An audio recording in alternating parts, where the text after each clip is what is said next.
Carl Samson has made a decades-long career painting portraits of some of Cincinnati's prominent citizens. As Brian Maines explains, though, it's one of the local artist's portraits of a fictional character, though, that has ensured him a bit of Cincinnati history, a place in the stars. Always enjoyed Star Wars, but I wasn't maybe one of the biggest fans that they had ever had. I am now, of course. In late January, Cincinnati painter Carl Samson learned his Star Wars-inspired portrait, Padme Resplendent with Naboo Madala, had found a new home, George Lucas's Skywalker Ranch in Marion County, California. And there was an employee there who got with me. So we had a really nice conversation.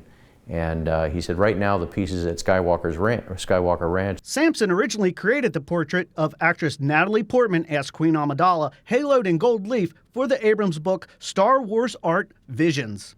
After the book published in 2010, more than 100 of its illustrations, including Samson's, traveled the world as part of an art exhibition of the same name. The painting itself had been on display in Japan for the last 2 or 3 years. The portrait was the second Samson had submitted for possible inclusion in Star Wars Art Visions. The first idea, which is the idea behind me, it's the charcoal drawing of Natalie Portman as Queen Amidala. But that was too close to something another artist had done in New York. Samson's wife suggested for his second attempt he create a portrait using gold leaf. And I thought, that's it, gold leaf. And I thought, well, Queen Amidala is actually the mother of Luke Skywalker, so I thought she's kind of a Madonna figure in a way, sort of giving birth to this child that did so much in the Star Wars series. And I thought, why not, instead of putting a halo, put the orbital planet, the orbital path of the planet Naboo around her head instead of a halo. Samson even managed to weave a bit of Cincinnati history into the piece now on display at Skywalker Ranch. The gold leaf that I used for it, some of it was actually here in the Wessel's attic. Herman and Bessie Wessel, who were the great Cincinnati painters. And in true Star Wars fashion, the saga of Samson's portrait might not be over yet. There's a chance that as the museum develops, the Museum of Narrative Art that George Lucas is building in San Francisco, that those pieces could end up there. For more information about Samson's Star Wars portrait and the artist's other works, read my full story on WCPO.com. Brian Maines, WCPO 9 News. A little history in a galaxy not so far away. There you go. That's right, yeah, okay. Wow, what a day, though, outside, right? It was another great day. Yeah, I mean, really terrific around here. It really was. Temperatures in the upper 50s, low 60s, even now. Yeah. I mean, you know, another good one tomorrow, and then we got some changes tomorrow night. So let's get to it, show you what's happening in our 9 first warning weather. And outside right now, just a lot of clear skies. And as we run it forward, we're going to see more sunshine setting up for tomorrow. About that simple. I mean, not much is going to change. Temperatures may not be quite as warm tomorrow because of a little system that has rolled through today. It was the one that brought us the little bit of clouds that we had. We're going to see some cloudiness by tomorrow night. See the clouds up there by Milwaukee in the morning. Well, that's a little front, and it's going to slide down here as we get into the evening hours. You'll see what happens. We have some clouds, little chance for a shower there, but the big news is going to be the colder air that visits by the time Friday comes around. Much colder temperatures. And after talking about 60-degree temperatures, we're looking at the possibility of some flurries on Friday. Yes, the Jekyll and Hyde March forecast continues. We certainly will see a lot of clouds, and as I mentioned, the cooler temperatures. The clouds will be around all day Friday into the nighttime hours. Here's the good news as we head to the weekend. Got some plans? You're going to be A-OK. Saturday and Sunday both look very nice. The sunshine's back for both days. We'll get plenty of it Saturday and maybe a little filtered sun at times on Sunday, but temperatures look terrific as well as we head to the weekend. So there's your overview. Let me show you how this is going to play out, and we pinpoint it for you. Here's tomorrow afternoon, and once again, we see temperatures in the mid to upper 80s. Then as we head into the evening, here's 8 o'clock, and you'll notice the cold front really bisecting the tri-state with a couple of showers possible in some locations. Most folks will just see some clouds. Then we get that colder air in here, and that creates some cloudiness. And yeah, you'll see in some spots we could have a little mix for you in the morning for Friday, and a couple of flurries not out of the question because the temperatures will really drop for the morning around freezing. And for that matter, it looks like temperatures won't come back much until the afternoon, till maybe the low 40s. And then if you're heading out Friday night, it'll be a big difference for you, as temperatures even in the early evening hours will be around freezing and then below as we head to Saturday morning. But that clearing is going to happen for us, so that means a lot of sunshine back into our Saturday. Here's the story right now. 56 in Cincinnati, but we still have 60 in Alexandria, Falmouth, and Brooksville. What a day around here today, huh? It's been very nice. For tonight, temperatures will drop off rather quickly. The air is very dry. The winds that you've had around here, we've seen some gusts to about 20, 25. That'll drop off by about 7 or 8, and we have clear skies heading in through tonight. I thought I'd do a little beyond the smartphone tonight to give you a little setup, because we haven't checked in on the Reds from a forecast standpoint. Oh, look, something's changed. It's going to warm on Friday to 86. A lot of sunshine over the next few days. But then I thought I'd go a little deeper for you. The Reds in Goodyear, as opposed to, we're 3 weeks away from opening day. How about the Reds in Cincinnati on March 26? Here's a little almanac for you. The highest we've ever seen on March 26 is 82. Back in 1907, the coldest high temperature ever, 25 in 1894, and this won't surprise you. Rain of 2 inches on March 26, the record, and 1 inch of snow. The average temperature, by the way, is 57 on March 26th. 31 degrees, mostly clear for tonight. And then coming up tomorrow, 55, mostly sunny with that evening chance. Here's your 7-day forecast. Dropping to 42 on Friday, and that morning mix of possibility into the weekend with the sunshine. And temperatures rising to the 60s by Sunday. You'll notice the spring forward again. Another reminder for you this weekend. All those reminders are always good. Absolutely. Yeah. All right, keeping special education students in Ohio from falling behind. The settlement that impacts a local school district and how it would actually provide those students with the support to have good academic outcomes. Neighbors in West Price Hill are taking the next 90 days to try and make big improvements to their community. I'm Josh Bazan, and coming up on WCPO 9 News, what new business is on its way.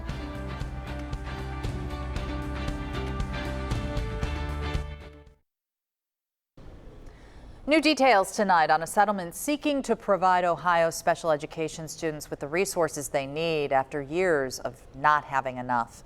The executive director of Disability Rights Ohio says most students with disabilities can learn in regular classrooms just fine if they have support in place. The 5-year settlement against the Ohio Department of Education would help support students by including them in the, quote, regular education experience and supporting them to have good academic outcomes. She says this week's decision isn't only about making school a better place for these students, it's also about what happens after graduation.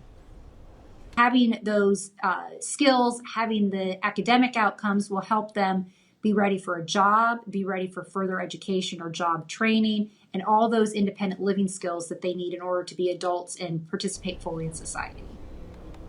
The settlement agreement is in effect for 5 years. During the first year of the settlement, the Ohio Department of Education would make a plan to redesign its system of support and focus particularly on the 11 districts with especially poor student outcomes. Cincinnati Public is included in those 11 districts. In year 2, it will begin implementation, and measuring improvement would come in year 3. All right, you got a great deal at the time, but now you're stuck with them. Ahead on WCPO 9 News tonight, consumer reporter John Matarese explains why an airline ticket bought on sale really locks you into that trip. Hi, girl. Hi. Love you. A moment on her way into surgery that will help the person she sent that air smooch to. Coming up at 5:30, a gift that is positively Cincinnati. We have a follow-up to the story we told you about last week, how one teacher decided she could help another teacher. This is WCPO 9 News. Happening today, the unveiling of a hyper-focused effort to improve West Price Hill. Create a gathering place for folks to, eat, to meet their neighbors, to grab a beer, and just to connect with folks. I mean, that's what's so important to folks in this neighborhood these days. Over the next 3 months, neighbors and the city will work together to make the community a better place to live, and that means a big facelift for parts of the neighborhood. That's right, and WCPO 9 News reporter Josh Bazan explains tonight the changes that are in the works. Students from Elder High School took a short trip across the street today to join dozens of city and community leaders to kick off an effort to bring some new life to West Price Hill. This area is not all bad, it's just, we just need to make it look pretty so people can come by and help the businesses around here. Bobbie Brown has lived in the neighborhood for about 6 years. She loves West Price Hill, but says it really depends what street you live on. There's like one block that's totally bad, but the next block it's okay. So you just gotta pick and choose your area where to hang out and stuff. Community leaders hope to change that perception in the next 90 days through a neighborhood enhancement program. Neighbors will help clean up parks and gardens and brainstorm ways to slow down traffic on Glenway Avenue. But the main focus of the project involves these buildings. Along with our development partners, we want to adaptively reuse all these buildings, create one larger structure that'll be about 8,000 square feet in total, and have it be a family-friendly restaurant and craft brewery to serve the neighborhood. Price Hill owns the buildings and already has some tentative plans drawn up and hope to have the property up and running in a year and a half. Getting an opportunity to be part of this neighborhood and really help with the vitalization project is exciting to us, and get into a place where there's not a lot of opportunities to get good quality craft beer and serve the community. It'd be nice to take the kids out and just be able to walk to something that's nice. In West Price Hill, Josh Bazan, WCPO 9 News. For full transparency here with this story, a WCPO 9 employee is a minority owner for the brewery that was mentioned in Josh's story. Well, plastic bags could be gone from stores in Cincinnati. A group of activists gathered on the steps of City Hall today to call for the city to ban the use of single-use plastic bags. Community leaders say on top of harming the environment and animals, plastic bags clog and damage sewers. They would like to work with city leaders to draft legislation that would encourage the use of reusable bags. Many countries and cities in the world are doing it, putting up bans, so we want Cincinnati to join. Organizers say more than 300 counties and municipalities in the U.S. have already banned single-use plastic bags, and in the future, they would like to turn their focus to straws and styrofoam as well. I'm sure I'll get some calls on the Feedback Friday hotline on that topic. Well, today, thousands of Kentuckians can check and see if they have had their voting rights restored. Governor Andy Beshear signed an executive order in December that restored the voting rights of 152,000 nonviolent felons. And that sent people looking for answers on whether they qualify or not. Here's the link to find out: civilrightsrestoration.ky.gov. Now, this only applies to those who served out their sentences and fulfilled the terms of their parole or probation.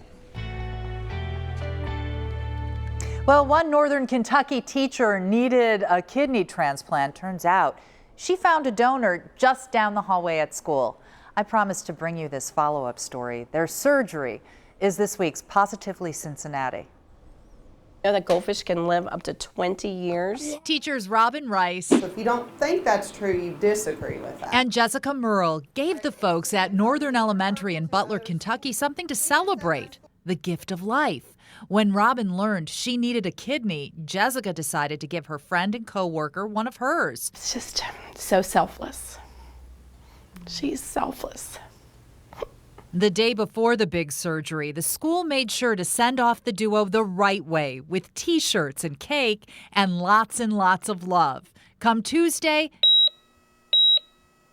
it was transplant time. So I'm at the Christ Hospital. It is almost 7 o'clock in the morning. We're in pre-op.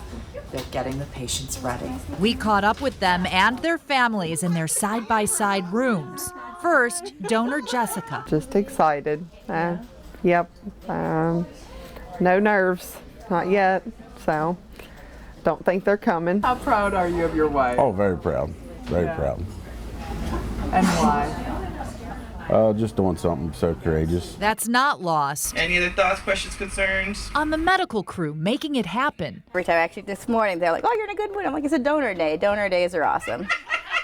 Does it amaze you every time somebody does this? It does. It's crazy. This is a thing that kind of makes your life. It makes your whole week, because in all the craziness in the world, like, people are willing to literally give of themselves. Dr. Latifah Silsky took time for a little transplant 101. She says they prefer left kidney donations. That's our left kidney right there. Because they're easier to sew into the recipient. But we always have to leave the better kidney for the donor. Speaking of which, it was almost time. With the help of the Christ Hospital team, Jessica made her way to the OR. Hey, good morning. But not before giving Robin a hallway shout out. Hi girl, hi. Love you. That's so Jessica. It really is. They went from chuckles to tears, emotional to say the least. Yes, it is.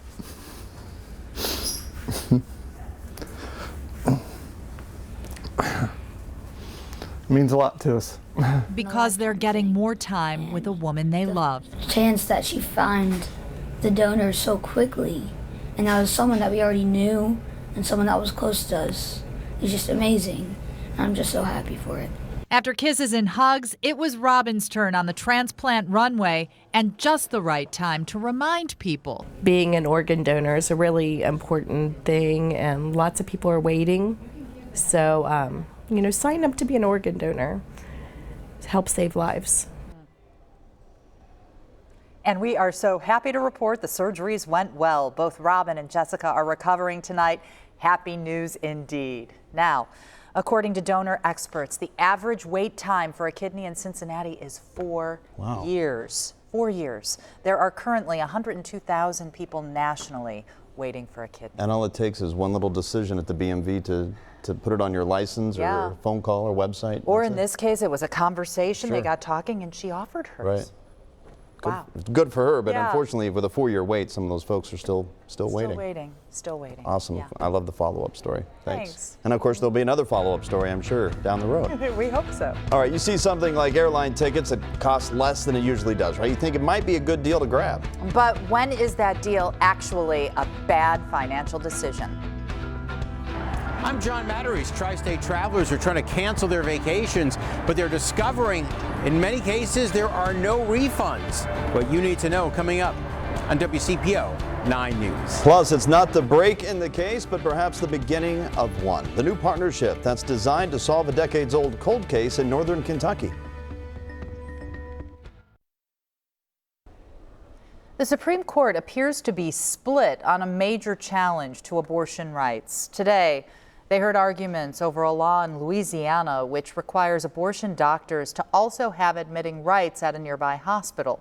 A local judge ruled against the law, saying it would force all but one of the state's abortion clinics to close. An appeals court overturned that ruling, and now the case is at the Supreme Court. The court struck down a similar law from Texas in 2016, but since then, President Trump has appointed 2 new justices. A ruling is expected in June. Listen to this. A cold case in northern Kentucky could get a break, all thanks to those at-home DNA tests that so many people are taking. In 1989, a man's body was found in Grant County in a tobacco barn off State Highway 22 with 2 gunshot wounds and his hands cut off. That man has never been identified and was ultimately buried in an unmarked grave in Dry Ridge. Well, state police hope a partnership with the DNA Doe Project will reveal his identity. The volunteer group attempts to build the family tree of a victim based on their DNA profiles. The more people in that database, the more likely we are to get a match back that is helpful to us. Somewhere, that they're wondering where their uncle, their son, their brother, where they're at, and they deserve to have that peace of mind. These photos here actually show what he would have looked like. We can see those here, maybe about 25 to 35 years old, 6'5", about 220 pounds. Trooper Elliott also says the first step to justice is putting a name to the face. There's the image there. Well, with travelers canceling their travel plans due to coronavirus fears, major airlines are starting to cut their schedules. Consumer reporter John Matteries shows us what's changing and whether you can get a refund if you want to cancel a flight. Another nice day out there, Steve? Yeah, it sure was. Boy, incredibly so. But now we're talking about the chance for some rain and even some flurries. That's coming up next.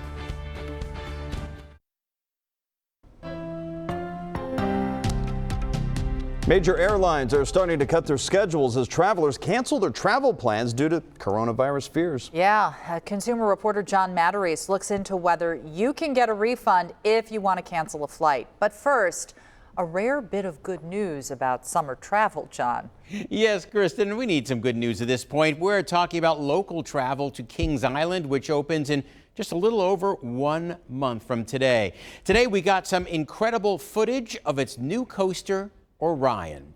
Orion is now up and running and going through weeks of testing before its scheduled opening April 11th. Take a look at this. Michael Benedict and WCPO Sky 9 took this amazing drone footage of that lift hill of the giant Giga Coaster, and you really see how high it is and that 300-foot drop.